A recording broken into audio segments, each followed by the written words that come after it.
मित्रों, अपन डिस्कस कर रहे थे पक्षकारों में अनुबंध करने की क्षमता। इसमें कुछ बातें कल अपन ने शेयर करी थी कि अवयस्क जो है वो अनुबंध करने की क्षमता नहीं रखता है और अवयस्क के संबंध में क्या नियम आदि हैं उनका कल अपन ने अध्ययन किया था। आज उसी को आगे कंटिन्यू करते हुए अपन आगे के जो मुख्य बिंदु हैं उनकी चर्चा करेंगे। देखिए, अनुबंध करने की क्षमता में दूसरा ये बताया गया है कि जो व्यक्ति अस्वस्थ मस्तिष्क वाले होते हैं वो अनुबंध करने की क्षमता नहीं रखते हैं। अस्वस्थ मस्तिष्क वाले व्यक्ति यानी जिसको अंग्रेजी में अपन कहते हैं पर्सन ऑफ अनसाउंड माइंड। तो पहले आप इसका मतलब समझिए कि अस्वस्थ मस्तिष्क या अनसाउंड माइंड व्यक्ति कौन होता है। देखिए, कॉन्ट्रैक्ट एक्ट की जो डेफिनेशन है वो ये कहती है कि अनुबंध करने के लिए कोई भी व्यक्ति जो उस अनुबंध को या अनुबंध करते समय उसको सोचने समझने की शक्ति रखता है।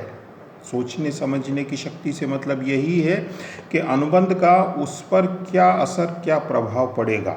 अगर वो इन चीज़ों को एनालिसिस करने की क्षमता रखता है तो वो स्वस्थ मस्तिष्क का माना जाता है। यानी अनुबंध के समय ये अंडरलाइन है। अंडरलाइन का मतलब ये है कि जिस समय अनुबंध किया जा रहा है उस वक्त, उस समय उस व्यक्ति का मस्तिष्क कैसा है, ये चीज़ सिर्फ हमको देखनी है। यानी अनुबंध करने से पहले वो कैसा था या अनुबंध हो जाने के पश्चात उसकी मानसिक अवस्था क्या रहती है, उससे हमारा कोई लेन देन नहीं है।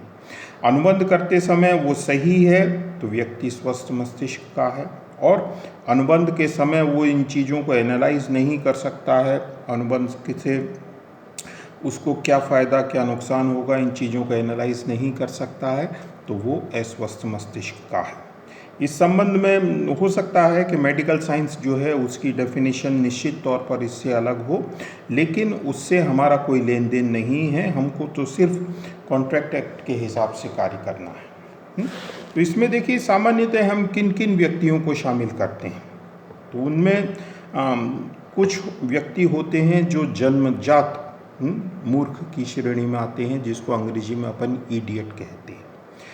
इसका मतलब ये है कि कुछ कमियां रह जाती हैं, जन्म से ही व्यक्ति जो है उसका मानसिक संतुलन सही नहीं रहता है, और विज्ञान भी ये मानकर चलता है कि वो जीवन पर्यंत व्यक्ति जो है वो इसी रूप में रहता है।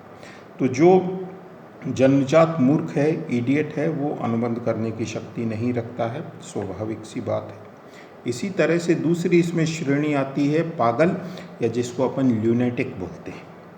देखिए, पागल वो है जो किसी परिस्थिति विशेष की वजह से अपना मानसिक संतुलन खो बैठा है। यानी पहले वो बिल्कुल नॉर्मल व्यक्ति था, कोई एक्सीडेंट हो गया या कोई बहुत बड़ा हादसा हो गया या कोई बीमारी हो गई, उसकी वजह से उसका मानसिक संतुलन खराब हो गया है, गड़बड़ा गया है।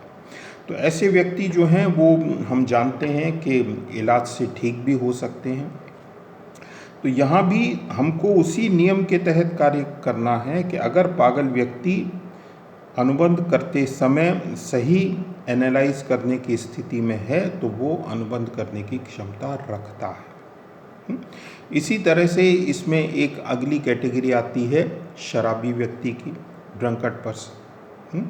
शराबी से मतलब यहाँ पर उस व्यक्ति से नहीं है कि जो शराब पीता है। यहाँ शराबी का अपना तात्पर्य ये है कि किसी व्यक्ति ने इतनी ज़्यादा शराब पी रखी है कि वो अपना होशो हवास खो चुका है। तो स्वाभाविक बात है कि जब वो होशो हवास में नहीं है तो वो अनुबंध करने की क्षमता नहीं रखता है। जैसे उदाहरण के तौर पर मान लीजिए एक व्यक्ति ने शराब पी, और शराब पीने के 4 घंटे तक उसको बहुत ज़्यादा नशा रहता है। वो सारा होशो हवास खो देता है, कहाँ बैठा है, क्या पहन रखा है, क्या बोल रहा है, उसकी उसे कोई होश नहीं रहती है। तो वो 4 घंटे अनुबंध करने की क्षमता नहीं रखेगा। 4 घंटे के बाद वो जब नॉर्मल होता है, सामान्य व्यक्ति हो जाता है, तो उसमें अनुबंध करने की क्षमता मानी जाती है। इसी तरह से अगला इसमें हो सकता है कि कोई मान लीजिए बीमार व्यक्ति है, बीमार भी इस रूप में कि वो कोई ऐसी हैवी दवाइयाँ लेता है कि उन दवाइयों का नशा उसको बहुत उसके दिमाग पर असर डालता है, वो एक तरह से मूर्छित हो जाता है या कोई होशो हवास नहीं रहता है।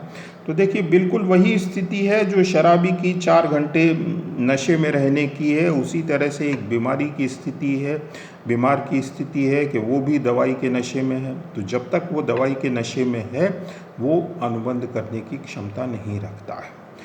तो कुल मिला के चाहे हम पैदाइशी मूर्ख की बात करें, पागल की बात करें, शराबी की बात करें या एक बीमार व्यक्ति की बात करें, हर एक में देखिए एक ही चीज़ कॉमन बताई गई है कि हमको सिर्फ ये देखना है कि अनुबंध करते समय व्यक्ति सही था या नहीं था।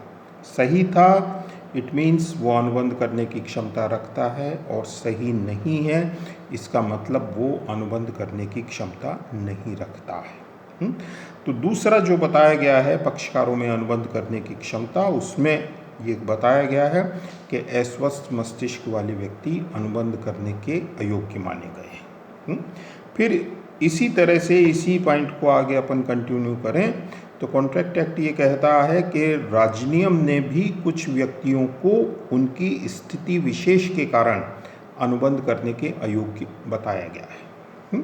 यानी जो 3 शुरू में अपन ने पॉइंट देखे थे, अवयस्क अनुबंध नहीं कर सकता है, अस्वस्थ मस्तिष्क वाला व्यक्ति अनुबंध नहीं कर सकता है, और उसी में तीसरा है जो राज्यनियम द्वारा अनुबंध करने के अयोग्य हैं वो भी अनुबंध करने की क्षमता नहीं रखते हैं।